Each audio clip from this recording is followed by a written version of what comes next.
pourquoi cela ne marche pas? Pourquoi, malgré tous mes efforts, encore aujourd'hui, je ressens des blocages? Pourquoi, malgré des soins, des thérapies, des accompagnements, encore aujourd'hui, certaines blessures émergent et je suis encore confrontée à un sentiment d'être abandonnée, d'être rejetée? Pourquoi, après avoir essayé de développer mon potentiel, je doute encore de moi et je n'ai pas plus de clarté et me sens encore dans la confusion? Beaucoup pensent que de faire un soin de manière isolée ou de suivre un outil de manière isolée est suffisant pour transformer sa vie. Et pourtant, après quelques semaines, quelques mois, certaines choses réapparaissent. Lorsque je pose ce constat, il faut prendre en compte évidemment notre part de participation.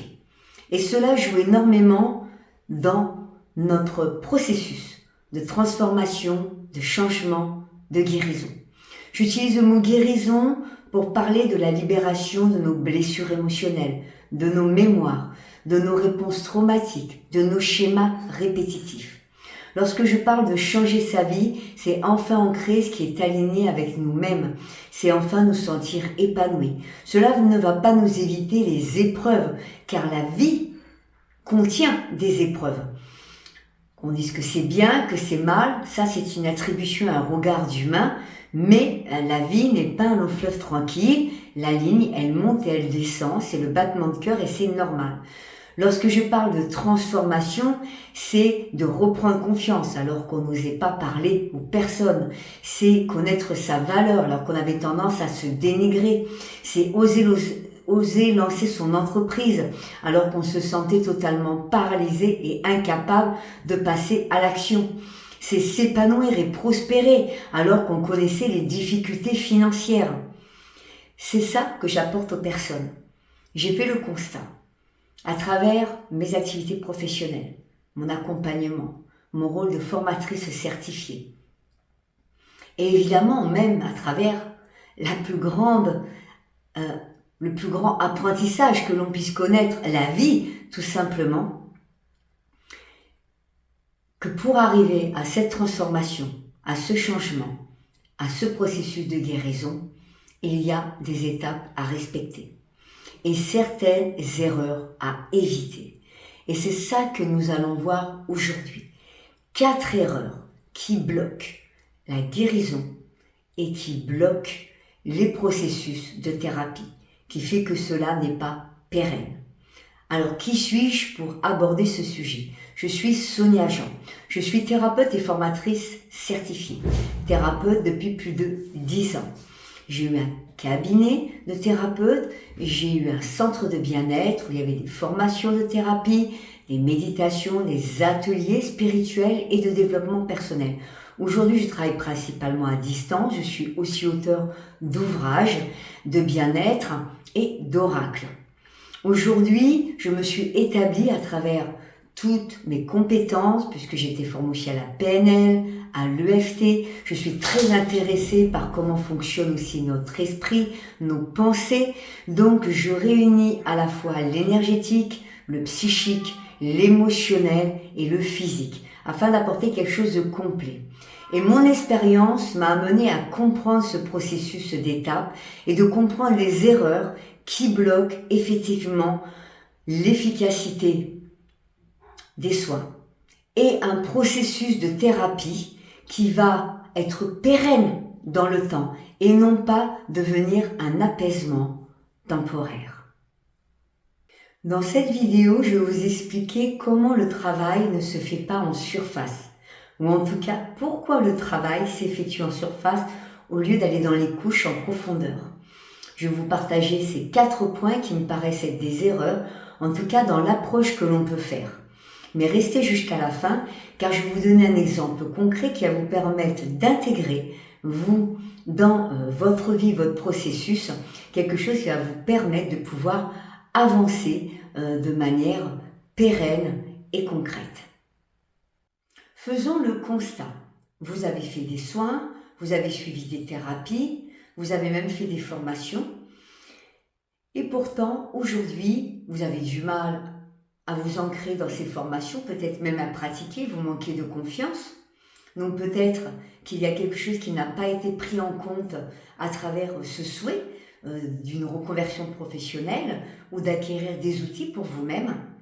Ensuite, vous avez fait des soins sous différentes formes de thérapie holistique, il y en a de nombreuses, et je ne les conteste pas. Pour moi, toute thérapie holistique est bonne. Chacun doit avoir la pratique qui lui convient. Certaines personnes vont être très réceptives, par exemple, aux pratiques de karma-thérapie, et d'autres vont être très réceptives à l'EFT. Et inversement, pour l'une et l'autre, ces techniques ne fonctionneront pas. Donc il faut trouver la pratique qui va être pertinente à un moment. On peut même basculer d'une pratique holistique à une autre. Commencer par des libérations au niveau karmique et après travailler sur son inconscient ou ses pensées à travers l'EFT par exemple. Mais cela conduit à aller piocher un peu à droite et à gauche, plein de petites choses et d'aller grignoter un petit peu comme un buffet. Sauf qu'on le sait, grignoter dans un buffet, ce n'est pas un repas équilibré qui va permettre d'apporter la nourriture nécessaire à votre corps, à votre esprit, qui ne va pas vous permettre de vous donner l'énergie nécessaire, mais pour les soins, c'est exactement pareil. Si on veut apporter quelque chose de concret, de pérenne et de puissant, il va falloir entamer quelque chose de différent dans ce processus. Donc nous allons parler de ces 4 erreurs. La première erreur, c'est ce que je nomme l'effet scalpel. La deuxième erreur, c'est les biais cognitifs. Je vous en parlerai en détail après.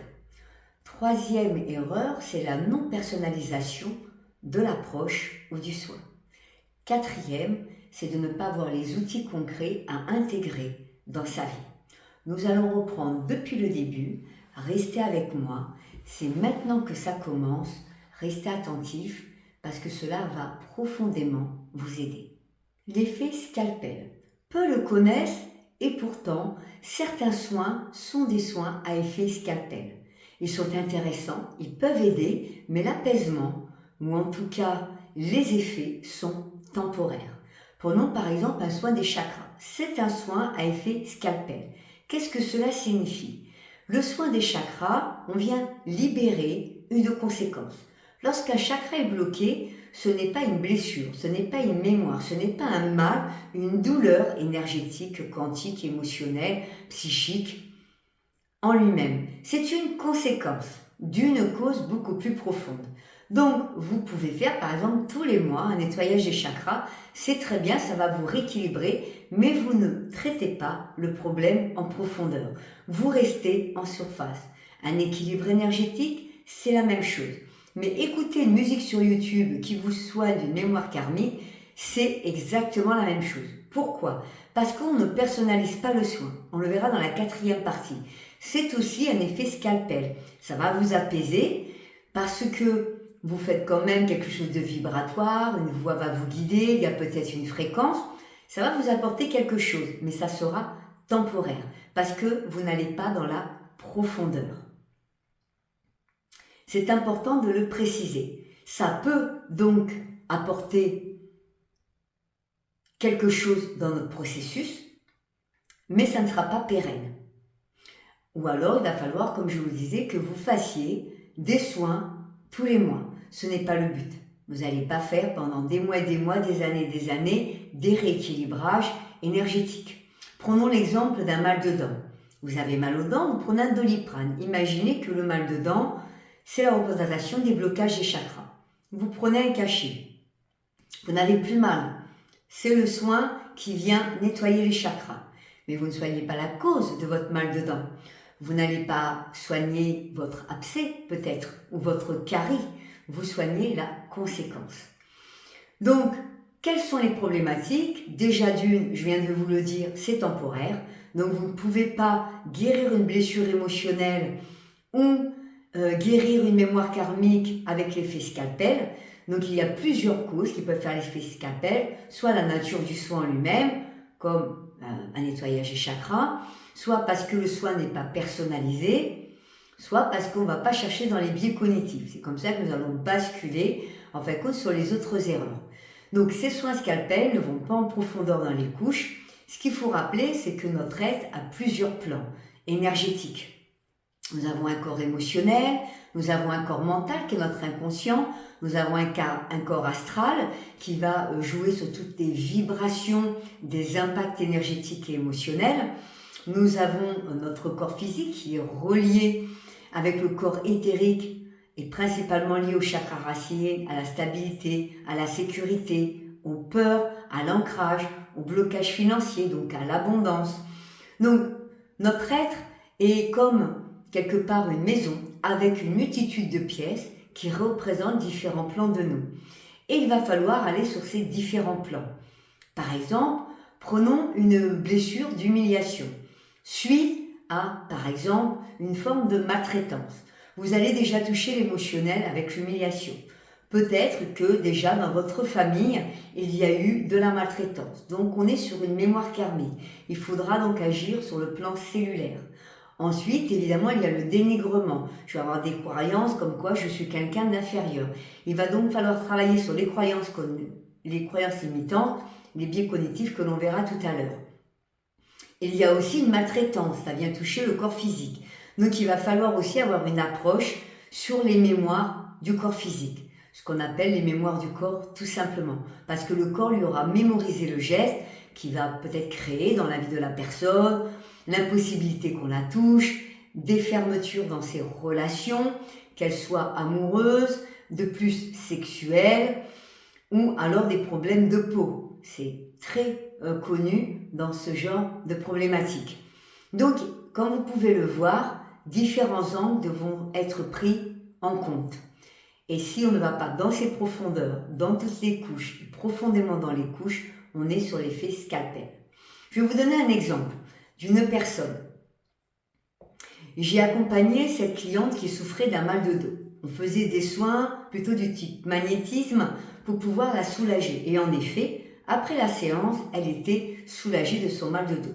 Mais au bout de quelques semaines, assez rapidement, elle ressentait de nouveau les douleurs au dos. J'ai décidé à ce moment-là de prendre les choses sous un angle différent et de comprendre peut-être quelles croyances elle avait qui l'amenaient au contrôle et à la charge émotionnelle qui venait se situer dans son dos. On a compris quel était le lien et on a fait la libération émotionnelle, ce qui lui a permis d'agir à la fois sur le corps physique, sur le plan émotionnel, mais aussi sur ses croyances limitantes, donc sur ses pensées, sur son esprit. Dès lors, à partir de là, la douleur ne s'est pas seulement apaisée, mais elle a disparu. Et depuis, elle n'est pas réapparue. On a réussi à pouvoir jouer sur ce plan physique en faisant un soin en profondeur et en abordant les choses d'une manière complète. Donc c'est un point que je mets à l'honneur dans la méthode Catalyse. La méthode Catalyse, c'est ma méthode unique et certifiée d'une approche, d'un accompagnement pour une transformation, que ce soit dans un processus de guérison, pour transformer sa vie, pour s'aligner avec un projet professionnel, pour lui comprendre son histoire familiale et se libérer des croyances familiales, des mémoires karmiques et tout le poids de l'inconscient collectif familial. Et ça, c'est un point que je mets à l'honneur. C'est-à-dire que mes soins et mon approche, on n'est pas sur un effet scalpel. Je vais à chaque fois en profondeur dans la problématique et on va l'aborder sur tous les angles pour permettre de libérer véritablement la blessure ou la problématique, qu'elle soit émotionnelle ou qu'elle soit, comme dans l'exemple que je vous ai donné, physique.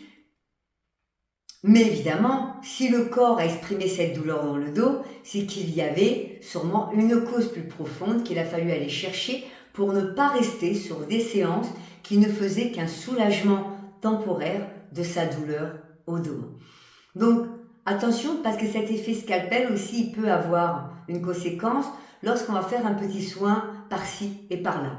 C'est-à-dire que je sais que j'ai une blessure d'abandon, je vais contacter quelqu'un, elle va me faire un soin pour ma blessure d'abandon, j'attends 6 mois, hop, j'ai découvert à travers une vidéo, j'ai fait un petit tirage que j'avais une mémoire karmique de telle chose, je vais soigner telle chose. de manière isolée, par exemple une mémoire de culpabilité ou une mémoire de soumission, et j'attends encore 3 mois pour faire la suite. Évidemment, ça va vous apporter quelque chose. La personne a ses compétences, si elle vous fait un soin. Mais ça risque de ne pas être assez profond dans les couches. Il n'y a pas de continuité autour de tout ça. Il y a peut-être des liens, justement, avec cette blessure d'abandon et cette culpabilité pour cette personne. Et on ne fait pas les liens. On va pas comprendre comment fonctionne au niveau des biais cognitifs, au niveau des croyances limitantes, comment mes pensées agissent sur mes émotions, comment mes émotions agissent sur mon corps, comment mon corps l'exprime, comment l'exprime à travers mes réactions et mes actions, bien évidemment. Donc, comment je vais réagir dans ma vie, dans mon relationnel, dans mon professionnel, comment je vais oser, comment je vais prendre mes décisions. Tout est lié. Donc, de manière isolée, vous allez mettre beaucoup plus de temps, ou alors ça sera beaucoup moins profond et vos résultats ne seront pas aussi efficaces et surtout pérennes dans notre processus de guérison. Ce qui me fait basculer sur la deuxième erreur, les biais cognitifs. Négliger le biocognitif de notre être, c'est-à-dire les biais cognitifs. Qu'est-ce qu'on appelle les biais cognitifs? Ce sont des croyances limitantes, des fausses vérités, des contradictions internes qui font que même si on se soigne sur le plan énergétique, si nous n'allons pas comprendre quel est notre système interne autour de ces biais cognitifs, le corps répétera les mêmes choses. Le biais cognitif, c'est le mental qui sabote le corps. C'est très puissant et sincèrement, c'est quelque chose qui est véritablement un frein dans notre évolution. Et c'est un frein qui est particulièrement présent au niveau de l'argent, notre relationnel, comment nous envisageons l'argent, comment nous osons nous risquer autour de l'argent, qui fait que nous sommes nombreuses personnes à être bloquées au niveau financier. On pense aux mémoires karmiques, aux vœux de pauvreté, on pense au karma familial, à l'inconscient collectif familial, mais on oublie les biais cognitifs. Ce qui fait comprendre, c'est que le biais cognitif, comme je dis, c'est des croyances, c'est des vérités, ça peut être des injonctions qu'on nous a données dans notre enfance ou même à l'école. Ce sont évidemment un mode de pensée, des schémas internes totalement invisibles, des contradictions qui vont nous conduire à répéter des schémas, à vivre des épreuves de manière totalement invisible. C'est un petit programme qui est à l'intérieur de nous, qui va nous empêcher de pouvoir agir. Donc notre conscience veut quelque chose, elle le réclame de manière verbale, par exemple la prière, ou mettre en place, ou même faire un soin pour lever le blocage financier, si on veut prendre cet exemple, et pourtant, ça reste présent. Parce que la pensée racine, ce biais cognitif, va agir avant tout le reste. Il est en racine, donc c'est lui qui va primer sur tout le reste. Comme quelqu'un qui essaye d'avoir confiance en lui et qui pourtant ne cessera de se répéter qu'il n'est pas capable. Parce qu'on lui a répété qu'il n'était pas capable de son enfance, c'est devenu une vérité intérieure et donc cette pensée racine va primer sur le fait qu'il veut oser faire quelque chose, qu'il sait qu'il en est capable et il se sent totalement paralysé et n'arrive pas à passer à l'action ou va créer un système d'évitement pour ne pas être confronté à son incapacité, de l'auto-sabotage et cela va avoir pour source ce biais cognitif. Dès lors que la pensée va être là, cela nous empêchera d'avancer, de faire circuler cette énergie. Même par exemple, vous voulez créer un produit, vous voulez le vendre. Vous avez vraiment envie que cela vous fasse prospérer et que vous allez vendre votre soin. Si intérieurement, vous avez le sentiment que ça ne va pas marcher, que les gens ne viendront pas à vous, que vous n'aurez pas de rendez-vous, ben c'est ça qui va primer. Et souvent, nos problématiques, majoritairement, en tout cas avec un grand pourcentage, viennent des biais cognitifs. Nous avons 3 systèmes de biais cognitifs. Le premier, c'est le biais de confirmation. On ne voit que ce qui confirme notre croyance limitante. C'est-à-dire qu'on n'arrivera pas à s'ouvrir à d'autres opportunités parce que on ne verra que notre croyance. Donc si notre croyance c'est qu'on n'y arrive pas, on ne verra que ce qui nous permet pas d'y arriver quelque part. On ne verra pas toutes les opportunités qui nous ouvriront au fait qu'on peut y arriver. Donc ça, c'est le biais cognitif de confirmation. Le biais d'attribution. On attribue nos réussites à l'extérieur et nos échecs à soi-même. Donc on va faire une attribution. Quand je fais un échec, c'est de ma faute, je vais me remettre en cause, je n'ai pas été capable, je n'ai pas fait assez bien. Donc on est dans l'autoflagellation, on est dans le dénigrement, dans l'auto-jugement. Et par contre, quand je réussis, ça vient de l'extérieur. Je n'arrive pas à voir mon plein potentiel. L'attribution est complètement biaisée. Pourquoi? Parce que sûrement, dans l'éducation, à l'école, ou en tout cas à travers des blessures, des mémoires que vous portez, vous pensez que vous n'êtes pas capable de réussir, que vous n'êtes pas digne de réussir, que vous ne méritez pas la réussite. De ce fait, vous l'attribuez à l'extérieur. Par contre, tout ce qui est mal, ça vient de vous. Donc vous n'êtes pas capable de faire quelque chose de bien. Vous n'êtes capable que de faire des choses négatives. Il va falloir aller voir dans ces cas-là, dans l'enfance, de comprendre le relationnel, le cadre familial, le système interne familial, de comprendre vos pensées, vos croyances limitantes, qu'est-ce que vous vous répétez et aller libérer tout ça pour pouvoir vous aider. Troisième biais cognitif, les croyances inconscientes. Elles dirigent nos comportements sans qu'on s'en rende compte. Donc ça, c'est les croyances, les vérités que j'ai. Et évidemment, comme c'est une vibration que je dégage, j'attire à moi des situations qui sont en alignement avec mes croyances. Comme par exemple dans une blessure, j'ai la blessure de trahison. À chaque fois que je suis dans une relation, mon partenaire me trahit. Vous n'allez rencontrer que des partenaires qui vous trahissent. Il va falloir jouer sur la blessure émotionnelle, mais sur la croyance. Comme quoi, je suis sans cesse trahi. On se rend bien compte combien les différents plans ont un lien et combien il est nécessaire de passer par là. Donc, les biais cognitifs, c'est quelque chose qu'il faut prendre en compte, évidemment. Et je vais vous donner cet exemple concret de cette personne que j'ai soignée, que j'ai accompagnée. Je ne donnerai pas les prénoms parce que peut-être elles ne veulent pas spécialement, même si vous ne pourrez pas les identifier évidemment, mais par respect pour mes consultants et mes consultantes.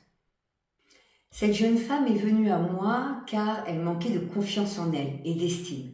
Elle se sentait paralysée et puis très jugée par ses collègues.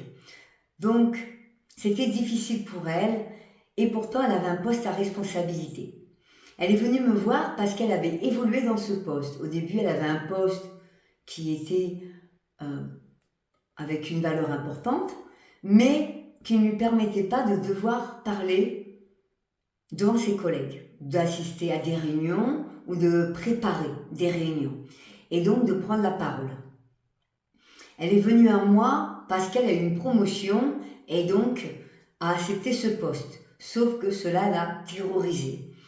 Nous avons travaillé dessus parce qu'elle avait déjà fait des soins énergétiques en amont, elle avait regardé des vidéos de développement personnel, elle m'a expliqué que ça y avait apporté beaucoup de clarté, de comprendre son manque de confiance, lui a confirmé qu'en effet il y avait une problématique sur la confiance en soi, mais finalement dès le premier rendez-vous où elle a dû se confronter à parler devant les autres, elle me dit ça a été une catastrophe. J'ai bafouillé, j'ai perdu mes moyens, elle s'est sentie humiliée. Elle est sortie de cette séance vraiment dans un sale état émotionnel et psychique. De ce fait, je lui ai proposé la méthode Catalyse en lui disant qu'on pouvait entamer avec des soins, mais qu'il me semblait que la méthode était beaucoup plus appropriée dans cet accompagnement personnalisé pour elle. Elle a accepté, elle m'a fait confiance. Et en fin de compte, on n'a pas travaillé que sur la confiance, on a été chercher les sources. Pourquoi elle n'avait pas confiance en elle? Pourquoi elle portait ce regard de rigueur et de dénigrement sur elle-même. Parce que ce manque de confiance, c'était qu'elle n'était pas capable, qu'elle pensait qu'elle n'était pas assez intelligente, assez diplômée, même elle se sentait pas légitime à être à ce poste, alors que c'est une proposition qu'on lui avait faite. Donc c'est que eux, en tout cas au niveau de l'entreprise et de sa direction, ils pensaient qu'elle était capable d'intégrer ce poste. Ils ne lui proposaient pas pour rien, mais elle se sentait pas légitime. Elle pensait même que ses collègues la critiquaient, ce qui n'était pas faux non plus. Donc on a travaillé plutôt sur l'estime de soi, la valeur, la relation avec le père qui donne la confiance, l'estime de soi. On a travaillé sur le regard, sur elle-même, sur l'auto-jugement qu'elle se portait et sur le regard des autres qui finalement c'est ça qui venait la paralyser. Donc au-delà du développement sur la confiance en soi qui est très intéressant, on a été vraiment chercher en racine d'où pouvait venir ce manque de confiance pour travailler. On a travaillé pratiquement sur 4 ou 5 semaines, dans les 4-5 premières semaines de l'accompagnement, et les résultats ont été très flagrants. Elle s'est sentie complètement déjà détachée au départ du regard de ses collègues, elle ne se sentait plus jugée, elle arrivait au travail et ne se préoccupait plus de ce qu'ils pouvaient penser, mais il a fallu quand même quelques semaines de travail. Et ensuite, on a travaillé sur son élocution. On a travaillé sur le fait qu'elle se sente affirmée et sur la légitimité de ce poste. Parce que le fait de ne pas se sentir légitime, de ne pas être à sa place, évidemment, cela l'amenait à vouloir se cacher. Et donc, le fait de se montrer et de parler devant les autres venait aussi la bloquer. Donc, sur sa légitimité, de sa place dans ce monde, de la place qu'elle s'accordait à travers ce travail, qui venait évidemment symboliser qu'elle ne se sentait pas à sa place dans ce monde de manière générale. Et donc on a travaillé sur tout ce processus et libéré différentes blessures qui étaient comme des petites branches sur ce tronc commun de ce manque de confiance, qui lui a permis aujourd'hui vraiment d'avoir intégré ce poste et de le vivre pleinement.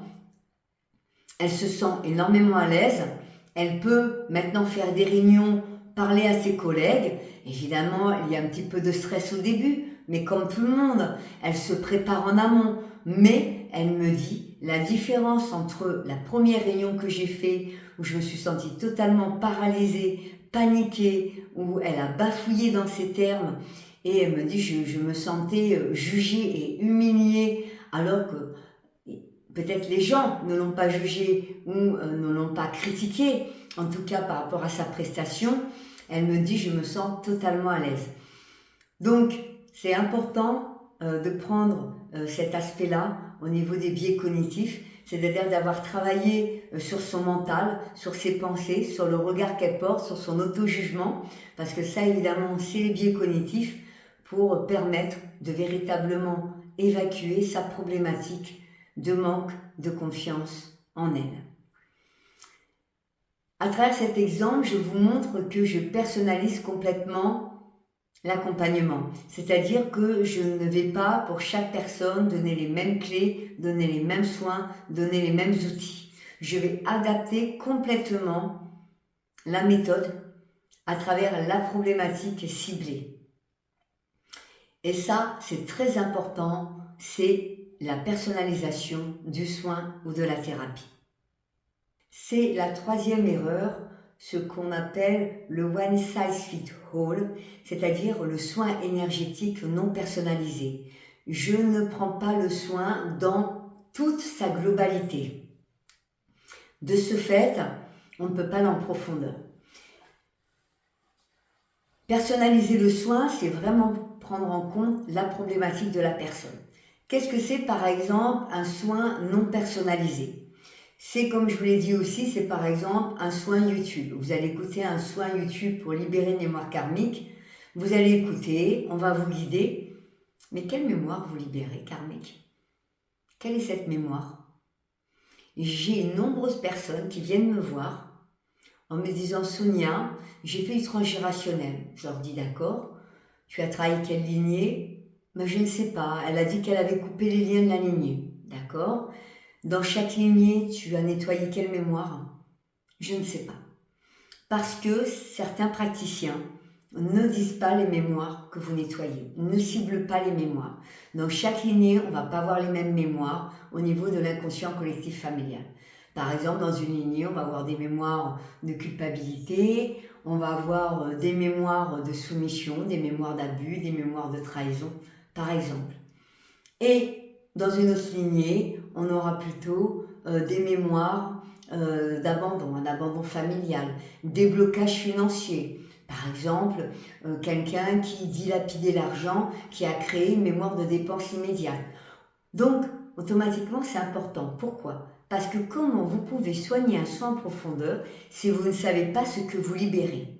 Comment vous voulez que l'inconscient monte à la conscience si vous ne savez pas ce que vous nettoyez ? Si ce n'est pas adapté à votre histoire. Par exemple, une personne est blessure de trahison, mais elle, ça va être à travers une infidélité.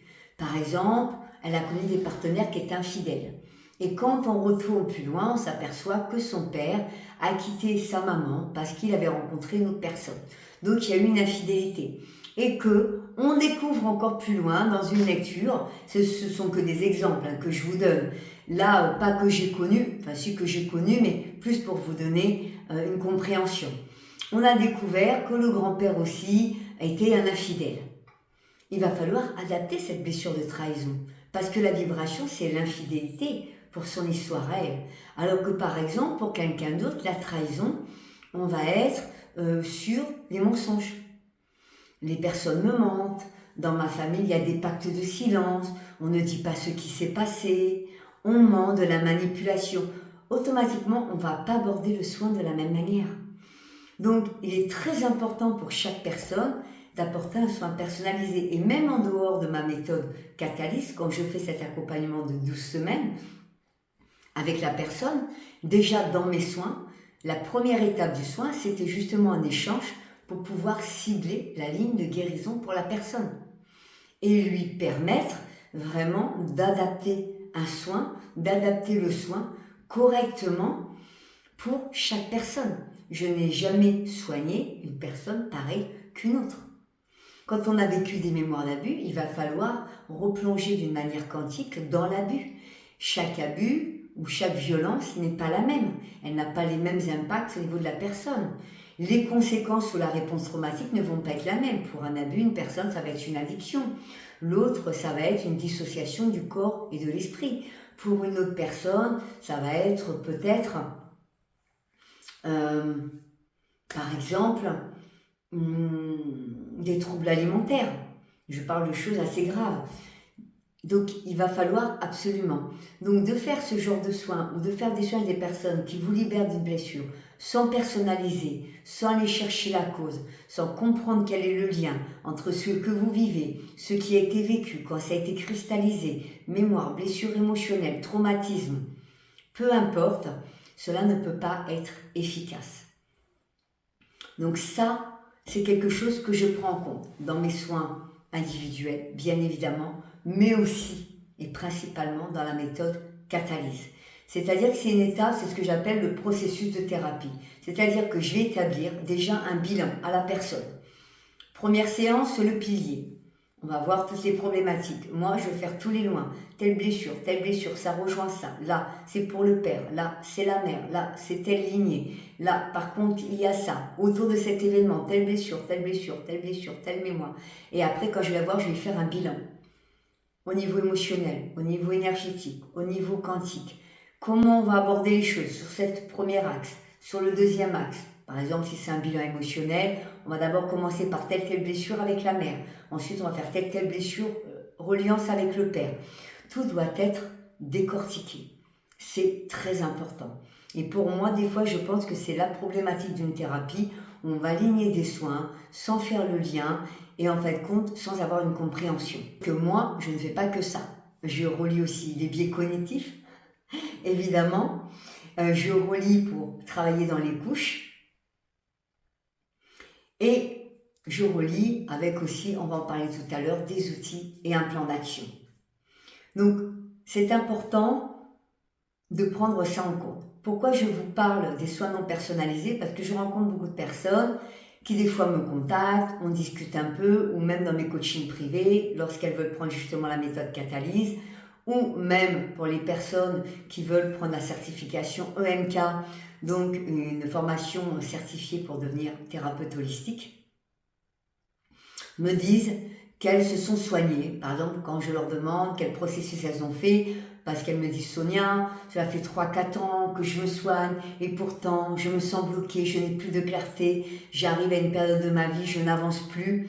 Quand je leur demande quel processus elles ont fait, au-delà peut-être de thérapie avec des professionnels, j'ai écouté des vidéos YouTube, je fais telle chose que j'ai vue sur un site. Cela ne peut pas aller en profondeur. Premièrement, parce que d'écouter un audio d'un soin qui n'est pas personnalisé n'ira jamais en profondeur, ça n'aura qu'un effet scalpel. Deuxièmement, parce qu'en tant que personne, de s'auto-soigner, ça nous limite. Nous sommes un être infini dans un corps fini. Notre mental est là, surtout encore plus si on a des biais cognitifs. Donc, vous allez vous auto-limiter.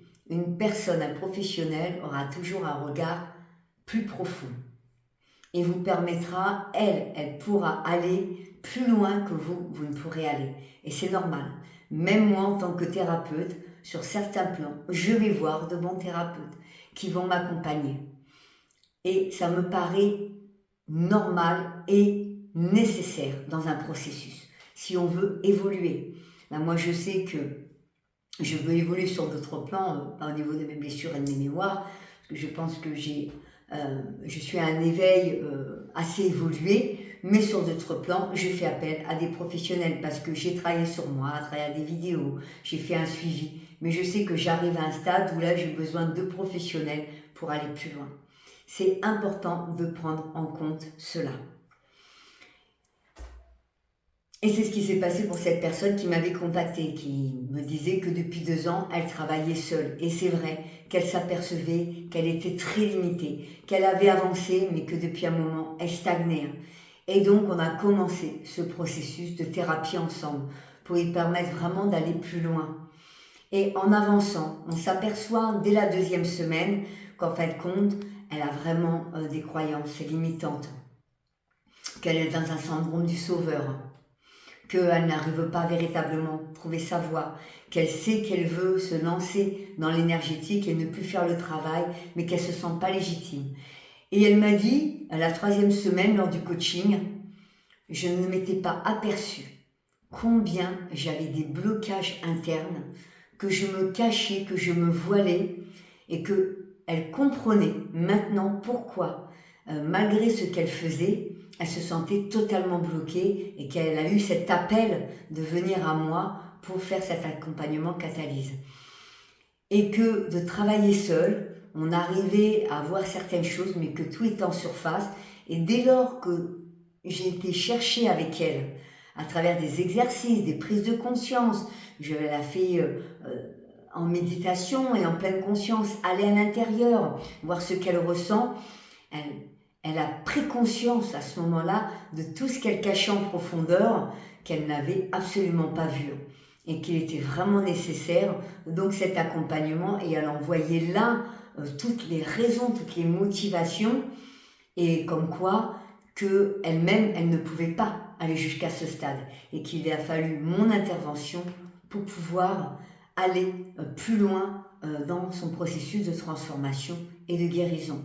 Donc, il est important de personnaliser les soins, de prendre les choses de manière profonde, de regarder à travers sa propre histoire, parce que votre histoire, ce n'est pas l'histoire de quelqu'un d'autre, parce que vos blessures, ce n'est pas les blessures de quelqu'un d'autre, et qu'il faut totalement adapter la méthode, le processus de thérapie à travers votre histoire, vos blessures et vos blocages. La 4e erreur, c'est le manque d'intégration concrète. Moi-même, j'ai pu aussi agir de cette manière. C'est-à-dire que au tout début, quand je faisais des soins, on fait un soin. On explique à la personne, on peut lui donner quelques conseils, mais il n'y a pas d'application concrète dans sa vie. On ne fait pas redescendre ce que l'on fait du subtil dans la matière, mais surtout dans la vie de la personne. Parce que quelle est la raison de tout ça? Pourquoi on veut transformer nos vies? Pourquoi on veut changer notre mode de fonctionnement. Pourquoi on va entamer un processus de thérapie? Parce qu'on est dans un mal-être, parce qu'on n'est pas en paix, parce qu'on veut changer de travail, parce qu'on bloque financièrement, parce qu'en gros, notre vie, c'est une galère. Donc, le but, c'est qu'à un moment donné, dans notre vie, il y ait des changements. Dans nos habitudes, dans ce qui vient à nous, les opportunités, la stabilité financière, une meilleure santé émotionnelle et psychique, évidemment avoir des épreuves mais me sentir en paix, avoir une bonne relation amoureuse, rencontrer la personne que je souhaite, alors que jusqu'à maintenant je n'ai créé que des relations toxiques. On est d'accord, on veut que ça s'intègre dans notre vie. Donc ça, c'est important d'avoir des outils quotidiens. L'erreur, c'est ne pas d'avoir d'intégration concrète, c'est-à-dire pas d'outils au quotidien dans sa vie. C'est-à-dire d'apporter des clés concrètes avec des exercices ou des choses à faire dans sa vie. Parce qu'on l'a tous fait. En tout cas, peut-être nombreux de ceux qui regardent cette vidéo. On a fait un soin très puissant, on se sent en paix, on a plus de clarté, mais on ne change pas nos habitudes. On garde les mêmes mécanismes. Et d'ailleurs, moi je le connais dans mes séances.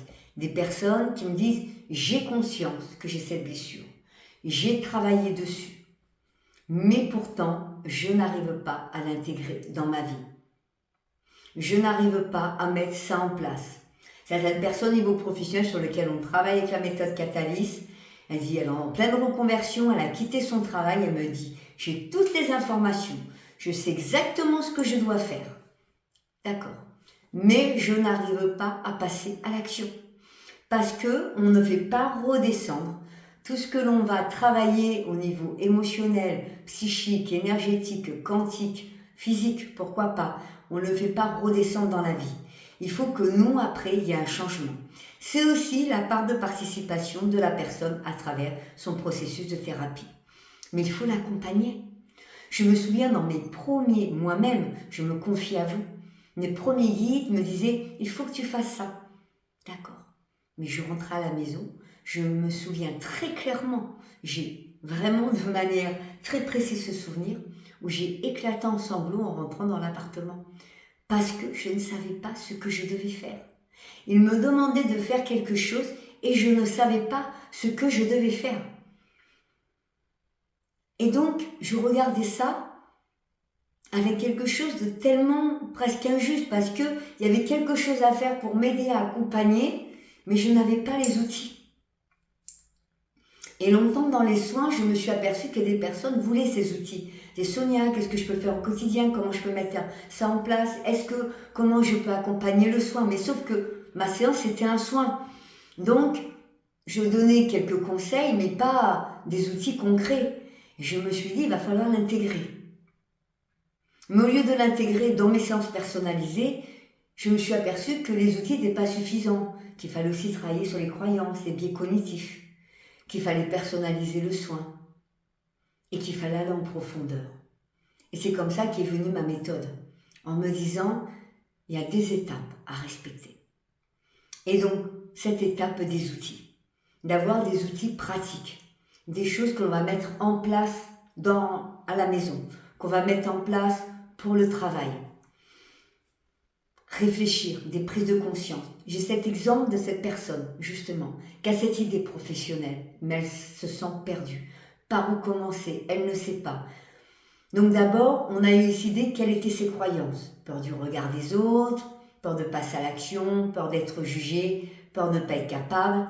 Donc déjà, on a établi les peurs pour commencer par ça, évidemment, avant de mettre en place. Mais en même temps qu'on travaillait ça, on a travaillé sur la pleine conscience pour découvrir véritablement quel était son projet, comment elle voyait les choses, comment elle se projetait. Et ainsi mettre des outils concrets dans sa vie pour faire des plans d'action chaque jour, pour amener jusqu'à cet objectif. Et ça, c'est important. D'abord, évidemment, on va libérer les blocages, on va lever les verrous, que travailler déjà sur la mise en place, il y a les verrous, ça peut être compliqué. Et après, on va travailler sur la mise en place. Mais déjà en amont, on essaye de faire un bilan. Comme je vous disais au début, la séance pilier, et après, je relis tout pour faire 3 axes qui vont me paraître cohérents dans la continuité de la thérapie. Ce qui va se passer, si on n'a pas des outils, si on ne crée pas ce changement véritable dans notre vie, dans la matière, de manière concrète, et bien même si on a vécu un moment fort dans le soin, même s'il est efficace, petit à petit, et on connaît tous ça à un moment donné dans notre transition, les habitudes vont reprendre le dessus. On aura l'impression d'être revenu en arrière, parce qu'il y a des choses concrètes qui ne se sont pas mises en place. Il peut y avoir des périodes où on doute.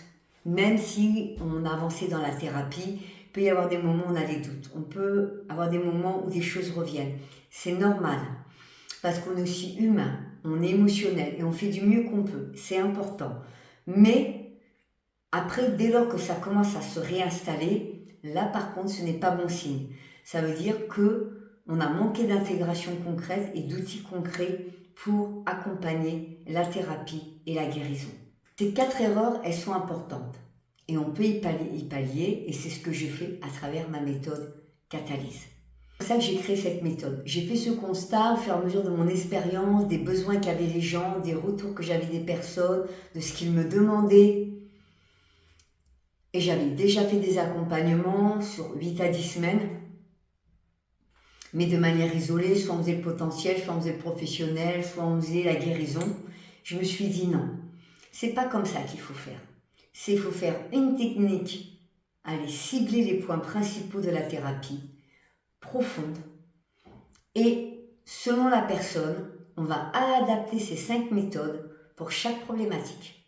Donc une méthode qui peut s'appliquer à chaque problématique, que ce soit professionnel, que ce soit une reconversion, que ce soit de la guérison, que ce soit de la karmathérapie, que ce soit du transgénérationnel, que ce soit de la dépression, pour développer son potentiel, je peux adapter à chaque fois donc ma méthode.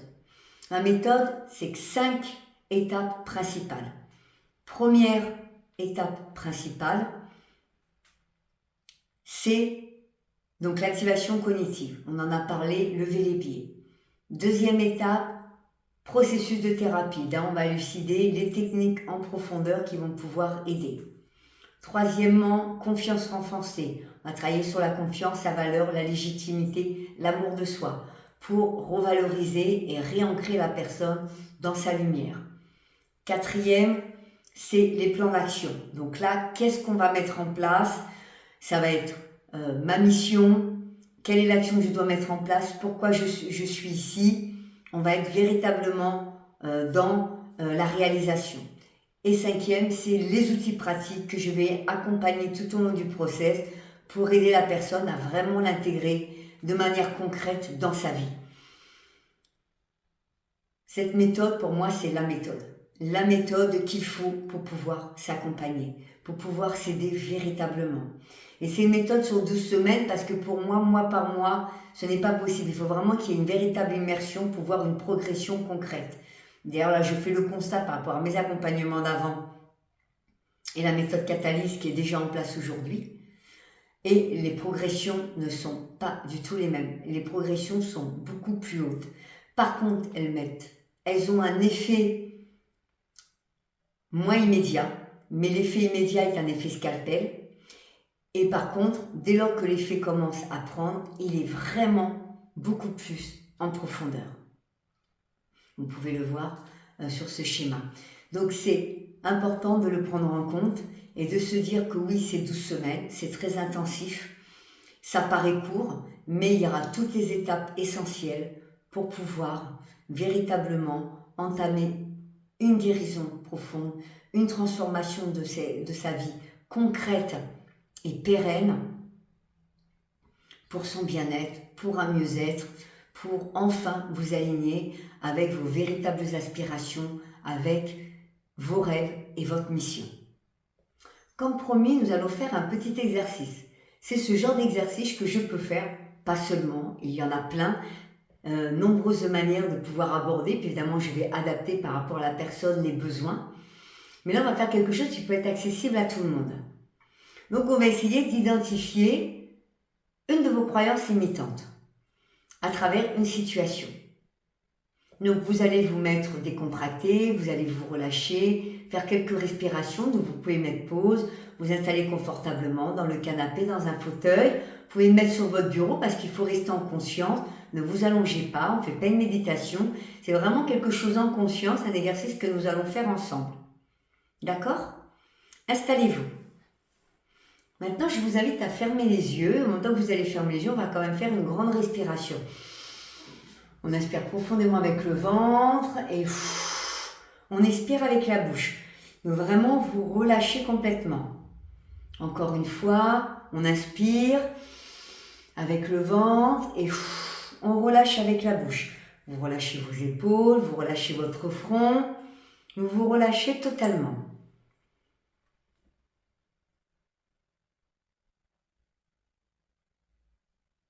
Maintenant que vous êtes complètement relâché, vous allez imaginer la situation que vous souhaitez qui vous semble bloquée.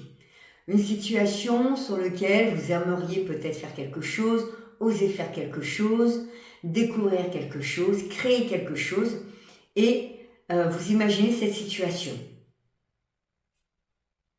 Vous l'imaginez comme si elle se réalisait. Donc, elle n'est pas réalisée, vous n'arrivez pas à la réaliser, mais là, vous l'imaginez de manière et qu'elle soit réalisée. Vous l'imaginez de la manière la plus idéale pour vous.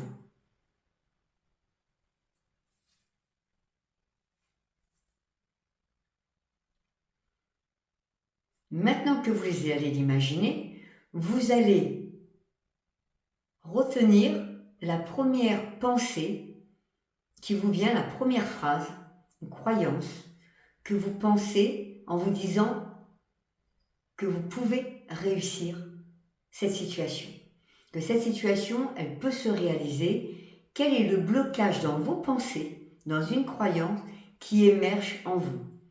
Par exemple, je ne sais pas, moi je vois que je réalise que je vais faire un tour du monde et je me dis par exemple, bah non, je n'ai pas l'argent ou je ne serai pas capable de le faire, peu importe. Mais quelle est la croyance que vous mettez dessus, le blocage que vous allez mettre en voyant cette situation que vous n'arrivez pas à réaliser et qui pourtant dans votre vision se réalise?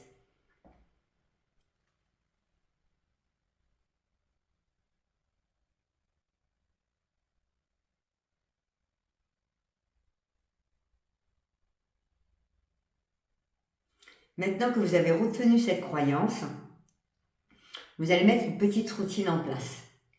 Vous allez en faire une formulation positive. Par exemple, je ne serai pas capable de le faire, je suis capable de tout réaliser. Vous allez tourner en positif et vous allez en faire un mantra régulier. C'est-à-dire que pendant 9 jours au moins, vous allez en faire un mantra tous les matins pour vous aider dans ce processus et dans cette croyance. Alors peut-être qu'en faisant l'exercice, vous avez eu du mal, vous pouvez le refaire si vous voulez, vous-même de votre côté, mais ça permet de comprendre peut-être quelle est la pensée qui vous bloque et de travailler dessus. Voilà, à travers un mantra. Si par exemple, vous étiez avec moi, avec la méthode Catalyst, évidemment, on irait chercher la source de cette croyance. Pourquoi j'ai cette croyance? D'où vient cette parole, cette vérité qui me limite? Quand on a trouvé la source, on va travailler sur la source, à la fois sur la blessure que ça crée, par exemple une mémoire d'auto-jugement, une mémoire d'auto-sabotage. Ensuite, d'aller à la source, peut-être des paroles qui ont été dites par le père, que la personne n'est pas intéressante, qu'elle n'est pas intelligente, elle réussira rien dans sa vie. Donc, elle n'arrive pas à pouvoir passer à l'action. Donc, travailler sur la blessure, déprogrammer l'inconscient pour enlever la croyance que l'on a, ce qui permettra de libérer et à prévoir tous les effets collatéraux qu'il y a pu y avoir à travers cette injonction pour permettre à la personne, enfin, d'oser et de se réaliser dans ce qu'elle souhaite faire. Donc, ce sont des exercices tout simples, là que j'ai réduit évidemment pour cette vidéo, mais qui sont faits de manière plus longue, où on va aller plus loin évidemment dans le processus en thérapie avec moi. En tout cas, j'espère que cela vous a fait comprendre que c'est important d'aborder les choses de cette manière. Si vous êtes intéressé par la méthode Catalyse, qui est donc un accompagnement avec moi. Vous ne rencontrerez pas des master coachs, des facilitateurs ou d'autres personnes pour vous coacher pendant l'accompagnement. Ce n'est pas une plateforme. Vous avez une plateforme, mais c'est vos outils que vous allez trouver dessus, elle est personnalisée. Donc c'est pas une plateforme où tout le monde va piocher, où il y a des cours. C'est des coachings avec moi que vous avez chaque semaine. Si vous avez des questions, si vous voulez comprendre par rapport à vous, comment cela pourrait vous aider, vous avez dessous le lien, la vidéo, pour réserver votre coaching de 20 minutes avec moi. Donc on discutera, vous venez avec vos problèmes, vos questions, vos blocages, et moi je vais regarder comment je peux vous accompagner, nous en discuterons ensemble. Ça vous permettra déjà de mettre une forme de clarté et de direction. N'hésitez pas, c'est 20 minutes gratuites avec moi, et nous pourrons en parler ensemble. Je reprends pour l'accompagnement Catalyse, 5 étapes, biais cognitif, processus de thérapie, confiance renforcée, plan d'action, outils d'intégration pour une intégration profonde dans notre vie. 12 semaines en coaching avec moi, possibilité de payer en plusieurs fois, bien évidemment. Coaching de 20 minutes si vous avez des questions avec moi, il faut réserver dessous. Vous-même, le premier pas. Il ne peut venir que de vous. Après le reste, c'est moi qui vous prendrai en main et qui vous accompagnerai. Mais ce premier pas-là, il ne peut venir que de vous. Donc, prenez soin de vous. Osez passer le premier pas. Ça peut transformer votre vie. Ça a transformé la mienne il y a des années. Et j'aurai cœur à pouvoir transformer la vôtre. Et vous amener du bien-être, un alignement et surtout une vie qui ressemble à quelque chose d'heureux, à quelque chose de lumineux, même s'il y a des épreuves, et d'honorer ma mission à votre service et à votre disposition. Merci.